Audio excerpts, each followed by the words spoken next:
আপনারা নিশ্চিত থাকুন, আমি যেই যে সাভারে আছি, সাভারে একটা আওয়ামী লীগের লোক মিছিল নিয়ে নামার সুযোগ নেই। আমি প্রথম বার্তা দিয়েছিলাম যে সাভারে কোনো বিশৃঙ্খলা হবে না।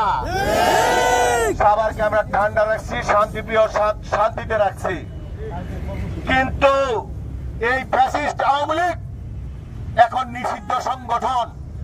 এই সংগঠনে বাংলাদেশের আইনে কোন রকম অ্যাক্টিভিটিস করার কোন সুযোগ নাই।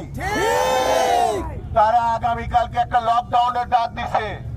এইটা তো সারা বাংলাদেশে কোনো কিছুই না, কিন্তু জায়গায় জায়গায় 4-5 মানুষ মুখ ডাইকা আধা মিনিটের একটা বক্তব্য দিয়া ফেসবুকে আপলোড করে ইন্ডিয়া থেকে। সাভারবাসীর আশ্বস্ত করতে চাই, আপনারা নিশ্চিত থাকুন, আমি যেই যে সাভারে আছি, সাভারে একটা আওয়ামী লীগের লোক মিছিল নিয়ে নামার সুযোগ নেই। যদি কেউ নামে তার ভয়াবহ পরিণতি হবে।